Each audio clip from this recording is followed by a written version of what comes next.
ერთმა დაგლოცოთ ძვირფასო რადიო მსმენელებო, გესაუბრებით დეგანოზი კონსტანტინე ჯინჯარაძე, წმინდა გიორგის სახელობის ღვთისმსახური 31 ქარხანასთან არსებული ტაძრისა. დღეს ჩვენ ვისაუბრებთ ისეთი მოვლენის შესახებ, როგორიც არის რელიგიური ცნების გაპოლიტიზირება და ასევე პოლიტიკური ცნებების გარელიგიურობა.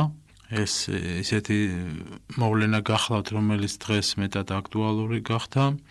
საზოგადოება ხედავთ ჩვენ, რომ დამუხტულია ამ პოლიტიკური ნიშნით, გამოირჩევა კიდეც ესეთი პოლიტიკური აზროვნებით და ეს პროცესები ისეთნაირად გავრცელდა და მოედო ყოველივეს, რომ თვით ეკლესიის წიაღშიც კი შემოიჭრა რაღაც წილ და თავის კვალს ტოვებს ამა თუ იმ პიროვნებებზე და ზოგადად საზოგადოებაზეც. ამდენად ჩვენი მოვალეობა ნათელი მოვფინოთ ამ საკითხებს, ამდენადაც შეგვიძლია ამის გაკეთება. რა ცნებას მოიაზრებს თავის თავში რელიგია, კერძოდ მართლმადიდებლობა და რამდენად შეიძლება ის იყოს პოლიტიკურად აქტიური და პირიქით, რამდენად შეიძლება პოლიტიკა იყოს ეკლესიაზე ზემოქმედების საშუალება და ესე აქტიურობდეს მის სტრუქტურასა თუ ცხოვრების წესზე. ჩვენ რომ ამ საკითხებს კარგად გავერკვეთ, უნდა გავარკვიოთ ერთი რამ, რომ თუ ვინ არის ადამიანები, რომლებიც ეკლესიის წიაღში აპირებენ ესეთ რეფორმატორული სულის მოქმედებას და ამ პრინციპების გატარებას და ვინ არიან ის პოლიტიკური რევოლუციონერები, რომლებიც რაღაც რელიგიური ნიშნით მოღვაწეობენ, რელიგიური იდეოლოგიური ესეთი წამსის მსგავსი შეხედულებები გააჩნიათ და ესე ცდილობენ მოიპოვონ ავტორიტეტი. დღეს ხშირად გაისმის ესეთი მოწოდებები საეკლესიო რეფორმების ჩატარებისკენ, თითქოს რეფორმას შეუძლია ყველა პრობლემის მოგვარება და ჩვენ ამიტომაც ვამბობთ, რომ არის საზოგადოება რეფორმატორები, არის საზოგადოება რევოლუციონერები, რომლებიც შეიძლება ტողობის ნიშანიც დაუსვათ, იმიტომ რომ აბსოლუტურად ერთი და იგივე სულისკვეთების მატარებელი ადამიანები არიან, ერთნი პოლიტიკაში, მეორენი რელიგიაში. ანუ რეფორმატორებს ჩვენ ეკლესიის წიაღში ვპოულობთ, რევოლუციონერებს პოლიტიკის წიაღში. საქმე ისაა, რომ რეფორმა, სადაც სულაც არ არის ეკლესიური მოვლენა და მისი მომხრენი და განმახორციელებელნი ოსტატურად მალავენ თავიანთ მიზნებს, ვინაიდან ეს მიზნები არ შეესაბამება მართლმადიდებლურ სწავლებას და თვითონ რეფორმიზმი როგორც ასეთი ნასაზრდოებია ამასופლის სულისკვეთები და მხოლოდ მიწიერი ინტერესები ამოძრავებს, გარეგნულად კი მაღალ იდეებზე და იდეალებზე გვესაუბრება. თავად რეფორმატორების იდეოლოგები, როგორც იყო ვთქვათ, მე-20 საუკუნის დასაწყისში პარიზის სკოლის წარმომადგენლები, ისინი პირდაპირ ამბობდნენ ესეთ რამეს, რომ რეფორმის განხორციელებას არ ჭირდება რაღაც მეამიტი ეკლესიის ობივატელებიო, არამედ პოლიტიკურად მომწიფებული ადამიანები, რომლებსაც შეუძლიათ ესეთი რევოლუციური სულით მოქმედება. შენიშნავთ ალბათ, რომ ნახეთ, რეფორმას არ ჭირდება ეკლესიური ადამიანებიო, ესეთი მეამიტიო, არამედ პოლიტიკურად მომწიფებული. რას ნიშნავს ეს, რომ ის პოლიტიკური სულისკვეთება რევოლუციური, რომელიც ამასოფელს ამოძრავებს, ხო? და რომელიც ცდილობს მუდმივად ცვლილებები შეიტანოს სამყაროში და ეს რევოლუციური სამყაროთი აცოცხლოს ქვეყანა, აი ისევე იმ სულისკვეთების შეტანის მცდელობა გახლავთ ეკლესიაშიც რეფორმიზმი. მაშ რატომ იწყებენ ამ საქმეს ის პიროვნებები, ვინც ეკლესიის წიაღში არიან, ხშირად ეს შეიძლება სასულიერო პირებიც იყონ. პასუხი არის ერთმნიშვნელოვანი, რომ მათ სურთ არა კეთილმოწყობა ეკლესიისა, არამედ რევოლუცია მასში და საკუთარი ინტერესების გატარება. სწორედ პოლიტიკური სული, რომელიც არა ჯანსაღ მართებულ, თქვათ, მსოფლმხედველობას და სწავლებაზეა დამყარებული, არამედ ამ ქვეყნიურზე აგებული ამოძრავებთ ამ ადამიანებს. ამდენად ჩვენთვის, ვინც აი ამ პროცესებს ვადევნებთ თვალყურს, ხედავთ, რომ რამდენად დაშორებულია ეს მართლმადიდებლური სწავლების თვალსაჩინოს და რა ხდება ზოგადად ხო, იოლად მოხაზავთ ასეთ ესკიზს თუ რაგვარი ეკლესიის მოწყობა სურთ აი ამ რეფორმატორებს, რა მოძრავებთ მათ, რატომ გავს ეს პროცესები ასე ძალიან პოლიტიკურ პროცესებს და აი ამ რევოლუციურ სცენარებს, რომლებიც დროდადრო იგეგმება ეს ჩვენს ქვეყანაში იქნება თუ სხვა ქვეყნებში, მკაფიოდ წარმოჩინდა მისი სული, დამანგრეველი შფოთისა რევოლუციური სული, რომელსაც არაფერი კეთილის მოტანა რეალურად არ შეუძლია ადამიანისთვის და საზოგადოებისთვის. საეკლესიო რეფორმებისთვის მავანს, რა თქმა უნდა, სჭირდება ძველი წყობის ადამიანების უგულებელყოფა, ეს იქნება უგულებელყოფაში გულისხმობ ჩვენ წამოწევას წინ იმ ახალი თაობისა, ახალი ღვთისმეტყველებისა, თეოლოგებისა, რომლებიც უკვე გაიზარდნენ აი ამ რევოლუციური, ამასოფლიური სულის კვეთებით, რომლებისთვის სიახლე არის რაღაც მეტად მიმზიდველი რამ, ისინი იგნორს უკეთებენ ყოველივე ტრადიციულს ადამიანში და მაღალფორდოვანი ასეთი მჭერმეტყველური სიტყვებით ცდილობენ მოიზიდონ მავანი და ხედავთ ჩვენ რეალურად, რომ სამწუხაროდ ახალგაზრდობა, მათ შორის სასულიერო პირებშიც კი, ახალგაზრდა სასულიერო პირებშიც ხედავთ ეს მოხიბლულობა აი ამ რევოლუციონერიზმით და აი ამ სიახლისკენ სწრაფვით და რომლებიც ქმნიან გარკვეულ აი ამ სულს, ამასოფლის სულს, რომელიც ძალიან გავს აი ამ პოლიტიკურ მოძრაობას, რომელიც არსებობს ჩვენს ქვეყანაში. ჩვენ ამაზე იმიტომ საუბრობთ დღეს და არავითარ შემთხვევაში არ ვამბობთ ვინმე პიროვნებებზე, არამედ მოვლენაზე და სულის კვეთებაზე, რომელმაც განშვალა ჩვენი საზოგადოება, სწორედ აი ამ ტკივილზე გვაქვს საუბარი დღეს და ჩვენ საქმე გვაქვს არა საეკლესიო რეფორმების მცდელობებთან, არამედ ამ მსოფლიო რევოლუციურ უტოპიასთან, ის მიუღწევადი მიწიერი იდეალიზმით გაჯერებული ადამიანების რაღაცა ეკლესიის მოწყობის პრინციპს და ამის ანალოგი უკვე იყო საბჭოთა რევოლუციის დროსაც. ნახეთ რა ხდებოდა მაშინ დარტყმა ხორციელდებოდა, როგორც გარეგნული დარტყმა ხორციელდებოდა ეკლესიაზე დევნის სახით, მეორე ფორმა დევნისა იყო განმაახლებლების, რეფორმატორების, ესე იგი, შეგზავნა, ასე ვთქვათ, ეკლესიის წიაღში და იქ რევოლუციური შფოთის მოწყობა. აი ეს ორი პრინციპი ამოძრავებდა მაშინ საბჭოთა ხელისუფლებას და იგივე რევოლუციური პრინციპები მოქმედებს დღესაც ეკლესიას თუ დავაკვირდებით ამას, ერთი გარეგნული პროცესი, რომელიც ურტყამს ეკლესიას, მაგრამ გაცილებით უფრო საშიშია შიდა პროცესი, როცა შიგნიდან ხდება ეკლესიაზე დარტყმა, თვითონ ისე მზაკრულად და შენიღბულად, რომ თავად ეკლესიის წევრებიც კი ვერ ხვდებიან ხშირად რაშია საქმე. რეფორმატორები ორგვარად მოქმედებენ.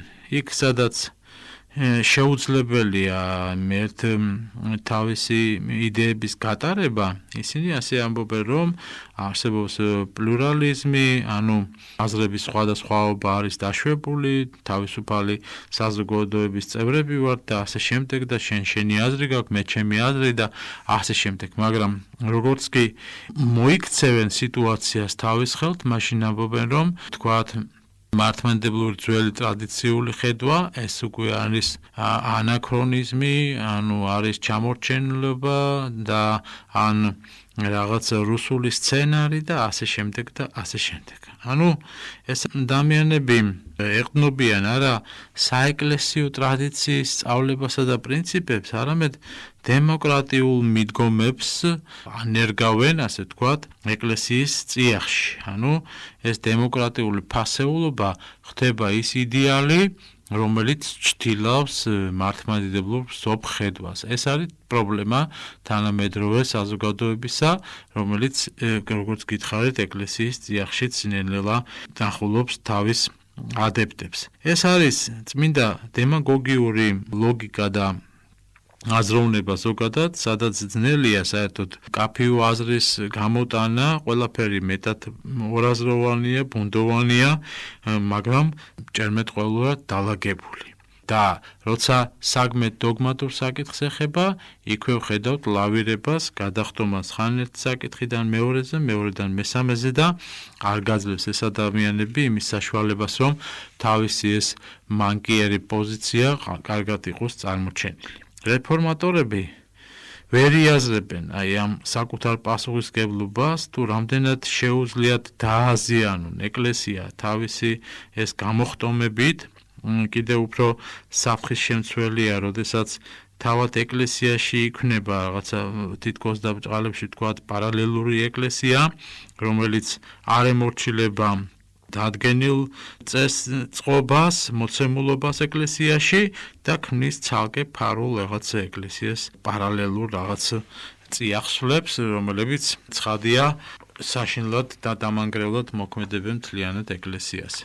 დღეს ჩვენ უკვე აი ამას პროცესებს ვიმკიდავ, ხედავთ, ვინც დაკვირვებული არის, კიდევ უფრო მკაფიოდ ჩანს ეს ყველაფერი, მაგრამ ეს რევოლუციონერები ვერ ფლობენ რეალურ სიტუაციას და ვერც ძალაუფლებას ცხადია და ვერ აცნობიერებენ, რომ ეკლესიას არა პიროვნება, თქვათ, პატრიარქი და იერარქია, არამედ თავად უფალი განაგებს პირველ ყოვლისა და შემდეგ უკვე იერარქია და ეს არის ცოცხალი ორგანიზმი ქრისტესი და რომლის თავი თავად ქრისტეა და ეს ფუნქციები კიდე ეკლესიაში განაწილებული აქვს იერარქიის დონეზე პატრიარქიდან დაწყებული რიგითი მორწმუნეთი დამთავრებული. ეს არის ცოცხალი ორგანიზმი, რომელშიც ხდება საოცარი ჰარმონია, სინერგია, ესე იგი ადამიანისა და ღმერთისა. ჩვენ რა თქმა უნდა, გარკვეულწილად ვეთანხმებით იმ ადამიანებს, რომლებიც ამბობენ, რომ თანამედროვე სამყაროში და ეკლესიაშიც არის ბევრი რამ მოუწყობელი, ბევრი პრობლემა, ამაზე არც ვდავობთ ჩვენ, ხომ?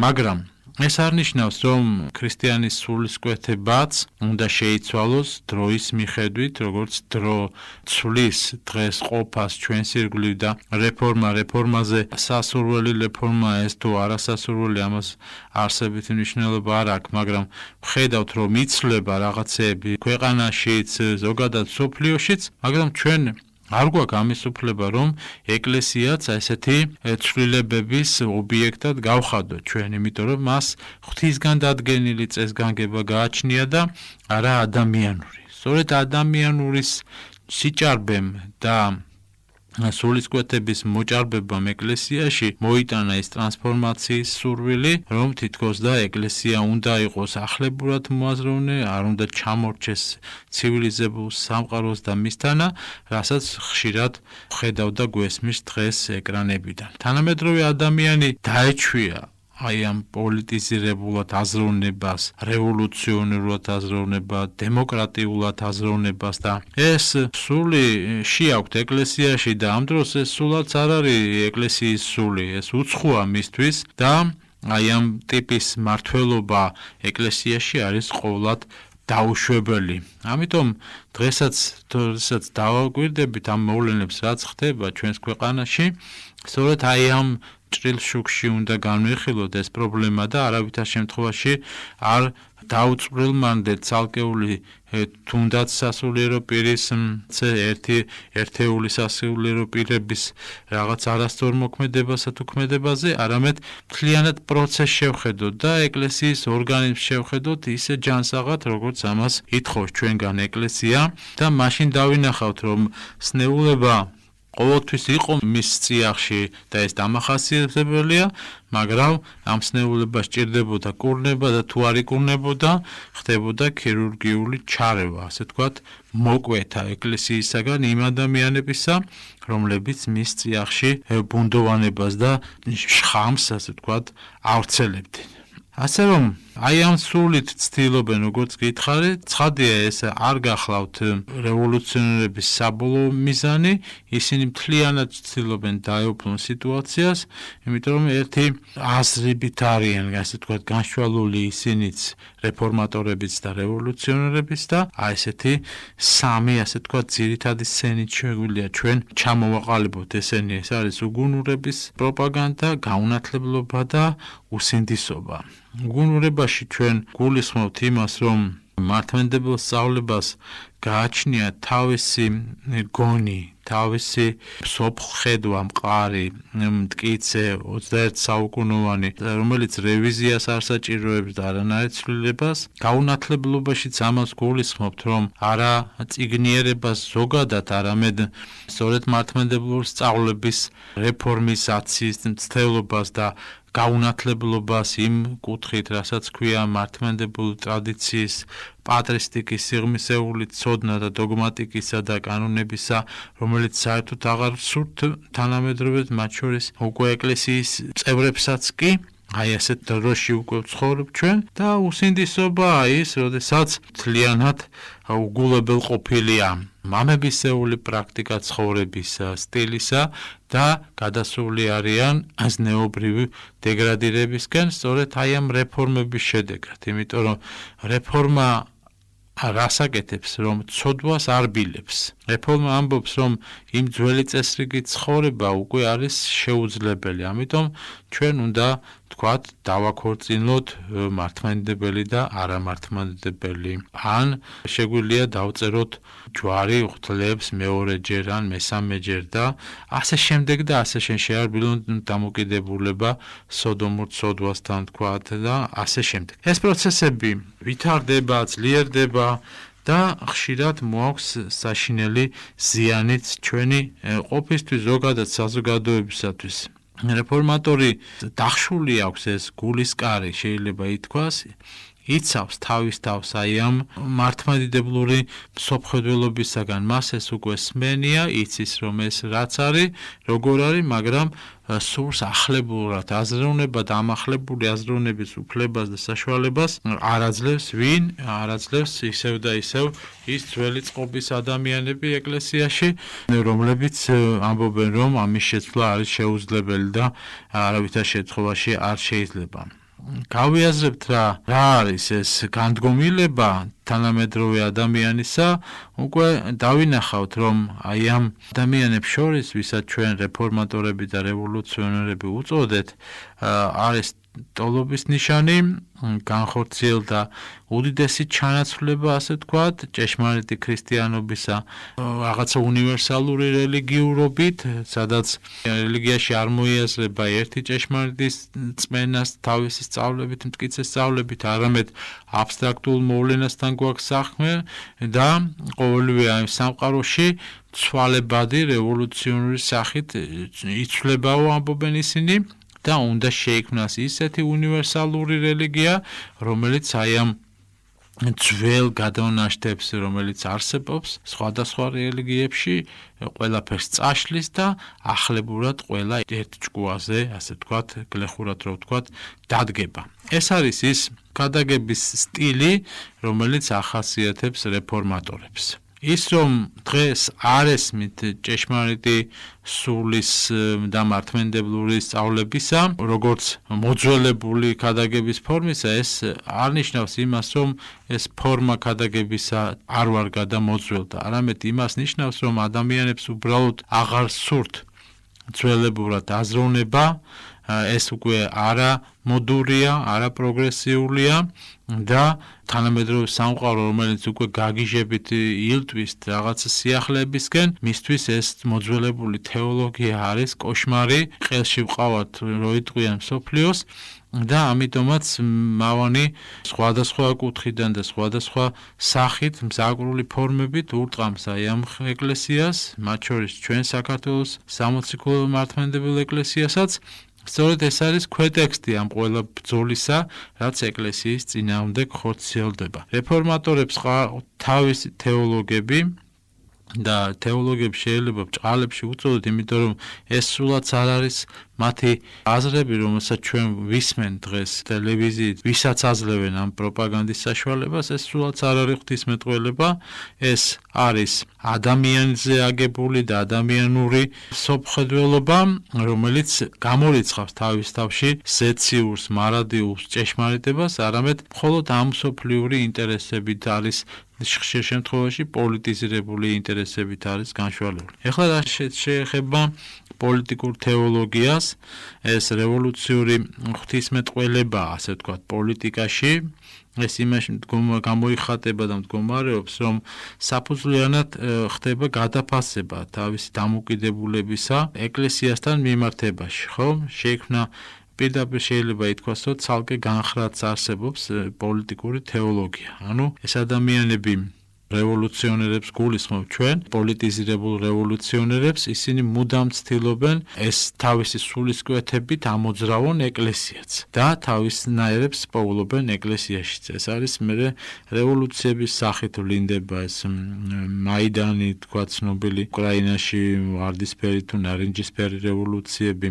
ყველა რელიგიური ნიშნან თვისებით გამოირჩევა და ამ რელიგიურობას ცხადია იდეოლოგიური სახე გააჩნია და თუმცა ყავს თავისი ლიდერების, თავისი მხსნელები, ასე ვთქვათ, რომლებსაც შეუძლია მათი ჭკუით ამ სამყაროს გამოცვლა, შესწორება და გამოსწორება. და კანონიკური საკითხებისადმი ესეთი დამოკიდებულება ხდება, რომ რეფორმატორების ინტერესებში არ შედის ეს კანონიკურად აზროვნება, თქვათ, იგივე უკრაინის ავტოკეფალიის საკითხთან დაკავშირებით, არამედ პოლიტიზირებულად ახორციელებენ ამას და ამიტომაც ამბობენ, თუ მართლმადიდებლური პოზიცია არ ეთანხმება მათ შეხედულებებს, იოლად მოგაწებებენ იარლიხს პრორუსულისა ან პროსაბჭოთა გადმონაშთისა და ასე შემდეგ და ასე შემდეგ. ეს დღეს კარგად მუშაობს, ხედავთ ჩვენ ამას, საზოგადოება ამით იოლად მანიპულირდება და იოლად იმართება კიდეც და იმიტომ რომ მთელი პროპაგანდა მასმედიისა ამისკენ არის მოწყობილი, რომ ადამიანებს რაიმენაირად ჯანსაღი აზროვნება არ მიეწოდოს რომელიმე მხრიდან. ერთგვარი გადასვლა ქრისტიანული ღვთისმეტყველებიდან რაღაც პოლიტიკურ რელსებზე და ამას ხედავთ ჩვენ როგორც კი რელიგიაში, ისე პოლიტიკაში. ანუ აქ არის პროცესი ესეთნაირად შეიძლება წარმოჩინდეს, რომ ორი ქიმერაა, ასე ვთქვათ, პოლიტიკური რელიგია და რელიგიური პოლიტიკა.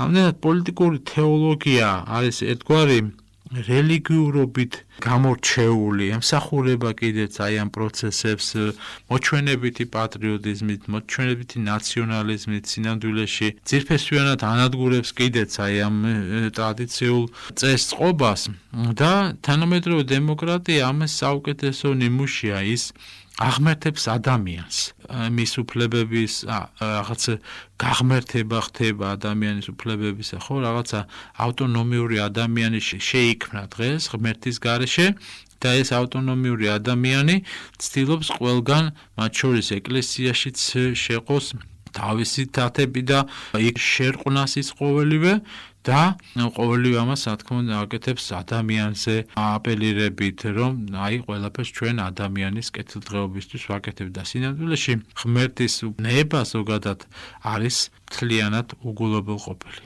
ვითარება იმგვარადაა, რომ ყოველი რელიგიური პროცესი ემავდროულად პოლიტიკური ხდება, ჩვენ აი ამისი მომსწრენი გავხდით დღეს, ხორციელდება ორი ცნების შერწყმა, ანუ პოლიტიკისა და რელიგიის, პოლიტიკა ინერგება რელიგიაში, ხოლო რელიგია პოლიტიკაში და კვლავ რელიგიაში გადადის, ასე რომ საღვთისმეტყველო საკითხებით სწორედ აი ამ პოლიტიკური ვითარებიდან იზომება დღეს. თუ გითხარით კიდეც, რომ აი მაგალითისთვის უკრაინის საკითხები ავიღეთ, იგივე ხდება ნებისმიერ სფეროში, როცა მიდის საუბარი, ვთქვათ, ეკლესიის ცნობიერებაზე, თუ როგორია მართლმადიდებელი ეკლესიის სწავლება, ამა თუ იმ საკითხთან დაკავშირებით, გადავდივართ ეგრევე ახალ თეოლოგებზე, მოდერნისტებზე, ეკუმენისტებზე, რომლებიც სწორედ აი ამ პოლიტიკურად მომწიფებული ტიპაჟები გახლავენ და ეს პოლიტიკა კიდევ ვისგან იმართება ღმერთმა უწყის. შედეგად აი ამ პოლიტიკოსების რევოლუციონერი პოლიტიკოსებს გულისხმობთ ჩვენ თავისთავად არა ჯანსაღ პოლიტიკას, რომელიც აუცილებელია ქვეყანას უნდა ყავდეს პოლიტიკა, უნდა კონდეს და უნდა იმართებოდეს ხელისუფლება ამისთვის არის და ეს გარდაუვალი პროცესია, ჩვენ ამაზე კი არ დავთ. აქ საუბარია რევოლუციონიზმზე, რომელიც ცვლის ყველაფერს, მათ შორის თლიანად ეკლესიასაც და ადამიანის სულიერი გადაგვარება და ფერისცვალება დაგეგმილი უარესობისკენ. ეს არის პრობლემა და ამაზე ვამახვილებ ჩვენ აქ საკითხს და ეს ტენდენცია სასულიერო პირების მოღვაწეობისა, თქვათ სეკულარულ სამყაროში მიჩნეულია ნორმად, როცა მაცხოვნებლად მიიჩნევა პოლიტიკური განცხადებების გაკეთება, თუნდაც ყოველად მიუღებელისაც კი და ხედავ ჩვენ ამას დღეს რეალურად, რომ უხეშად ხდება ეს ჩარევები, როგორც სასულიერო პირების სამწუხაროდ რაღაც საერთაშორისო პოლიტიკის დონეზე, ისე პირიქით საერთაშორისო პოლიტიკის ჩარევა შიდა საეკლესიო საქმეებში და ჩვენ გვაქვს კონკორდატი დადებული სახელმწიფოსთან, ანუ ეკლესიას და სახელმწიფოს შორის ურთიერთობა სწორედ აი ამ ნიშნით არის გამორჩეული და ამის მოსვენებას არ გვაძლევთ ჩვენ. ეს არის პრობლემა თანამედროვე ერთ-ერთი ძირითადი, რომ მათ სურთ, რომ ეს სეკულარული სული შეიტანონ იქაც ეკლესიაშიც და ამას ეს კონკორდატი არ აძლევს ამის საშუალებას, იმიტომ რომ აქ გამიჯნულია ორივე უფლებები. ამიტომ ამას კარგად უნდა იაზრებდეს თანამედროვე საზოგადოება და როგორც ეკლესიის წევრი, ისე მის მიღმა საზოგადოებაც, რომ ამის უფლება ჩვენ დღეს კონსტიტუციით არა გვაქვს, რასაც დღეს შეიძლება მარაზმი უწოდოთ ჩვენ, როცა ესე უხეშად ხდება ერთის მეორესთან ჩარევები. და ამგვარი ფერისცვალება, ვთქვათ, ცუდი გაგებით, ხომ? სათნოებად არის მიჩნეული დღეს, ამას აპელირებენ, ამას აჟიტირებენ, ამას რეკლამას უკეთებენ და სწორედ აი ესეთი პოლიტიკოსები და ესეთი სასულიერო პირები ფაქტობრივად ერთი და იგივე საქმეს აკეთებენ და ამას ასხამენ წყალს, ხომ? ეს არის ფაქტი. პიროვნება აი ამ კოლექტიურ, ასე ვთქვათ, პოლიტიზირებულ სიტუაციაში ერთგვარი მსხვერპლი ხდება აი ამ საზოგადოებრივი манипуლირებისა, სადაც ქრისტიანი არა ღმერთის სწავლების, არამედ ამქვეყნიური ინსტრუმენტი ხდება უბრალოდ, რომელსაც მართავენ თავის ჭკუაზე და ზომბირება ხდება, შეიძლება ითქვას საზოგადოებისა. ეს არის მორიგი სეკულარული მიდგომა სტრუქტურული, როცა ფაქტიურად ჭანჭიკის როლს ასრულებ და არა პიროვნებისა აი ამ საზოგადოებაში, რომელსაც ამ დემოკრატიული ფასეულებების მიხედვით ძალიან იოლად შეიძლება მართო ისე როგორც ეს ვიღაც მავანს სურს და არა ისე როგორც რეალურად ადამიანს ამისი სურვილი და შესაძლებლობა გააჩნია. ეს რეფორმატორები, როგორც გითხარით, პოლიტიზირებულები თავის ამოცანებს და მიზნებს აყენებენ საზოგადოების წინაშე და ამავდროულად ეს პოლიტიკური მიზნები უკვე რელიგიურადაც კი აღიქმება. ანუ ჩვენ ამას გვინდა რომ ხაზი გაუსვა და დაინახოს საზოგადოებამ, რომ არ შეიძლება ეკლესიაში იყოს შემოტანილი რაიმე ამასოფლიური პრინციპი. ეკლესიას თავისი სული გააჩნია, თავისი სწავლება და აი ამ კუთხით უნდა საზრდოობდეს საზოგადოება და როგორც კი ამის ნგრევა იწყება, მაშინვე იწყება პრობლემები, განსაცდელები ეკლესიაში, სახელმწიფოში ზოგადად და ეს ყველაფერი კრიზისის მანიშნებელია, პირველ ყოვლისა სულიერი კრიზისისა, როცა ასეკულარული სული იჭრება ეკლესიურ ცხოვრებაში. რელიგია როგორც პოლიტიკა და პირიქით პოლიტიკა როგორც რელიგია. ეს არის დევიზი თანამედროვე პროგრესისტებისა. ისინი ვერ იაზრებენ, როგორც გითხარით, აი ამ საშინელ ტრაგიკულობას, რაც შეიძლება დამართონ ამითი სახელმწიფოს და ზოგადად ეკლესიას და ამ პასუხისმგებლობის გააზრებისკენ ჩვენ მოუწოდებთ სწორედ ჩვენი შეგონებებით, ძმური სიყვარულით და თუ ისინი არ შეიგონებენ, ყოველ შემთხვევაში საზოგადოება მაინც უნდა გაიგოს, რომ რასთან გვაქვს ხალხო საქმე, რა პროცესებთან და როგორ შეიძლება თუ არ შეიძლება აი ამ პროცესებში ესეთი აქტიური მონაწილეობის მიღება და სად უნდა იყოს ჯანსაღი საზოგადოება, მართლმორწმუნე ქრისტიანი და სად უნდა იყოს, რა ადგილი უკავია პოლიტიკას და რა ადგილი რელიგიას ადამიანის ცხოვრებაში, ეს უნდა იყოს მკაფიოდ განსაზღვრული. იდეოლოგია გახდა რელიგია. ანუ იდეოლოგია ისინი ამბობენ, რომ ჩვენ არაუბრალოდ აი ამ წესწყობის წინააღმდეგი ვართ, არამედ ჩვენ იდეოლოგიურად სხვა ადამიანები ვართ. ჩვენ უნდა გარდაგვქნათ ადამიანი, ამას გვეუბნებიან დღეს ჩვენ, უნდა შეიცვალოს მთლიანად წყობა და ვინც ასე ვიწრო გაგებით უყურებს, რომ აი დღეს ერთი პარტია და ხვალ მეორე იქნება, რომელიც უკეთესად მაჭმევს, მე და უკეთეს ასვალს დააგებს, ეს სულაც არ არის ამ მთავარი რევოლუციონერების იდეოლოგია. ეს არის ის მოჩვენებითი, რომელიც მასებზე მოქმედებს და ფარულ კუთხით მას სულ სხვა გაცილებით უფრო ღრმა მისტიკური, ცხადია ცრუ მისტიკური იდეები ამოძრავებს. აქ არის თავისი ედემი აქვთ, თავისი ცხონება აქვთ, თავისი სათნოებები აქვთ, თავისი წმინდანები ყავთ, თავისი მხსნელები ყავთ ამ ადამიანებს და მათი ღმერთია არა ჭეშმარიტი ღმერთი, არამედ მამონა.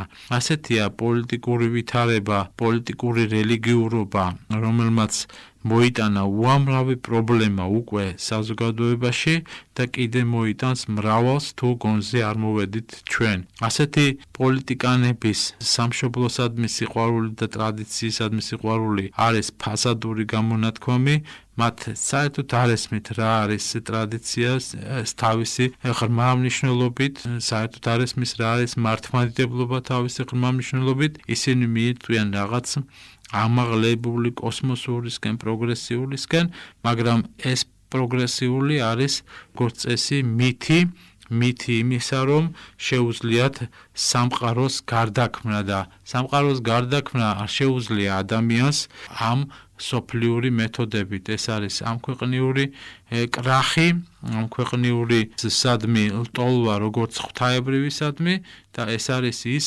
საბოლოო შედეგი და მიზანი იმ ანტიქრისტიანული სულისა, რომელიც მოიყვანს ბოლოს ანტიქრისტეს.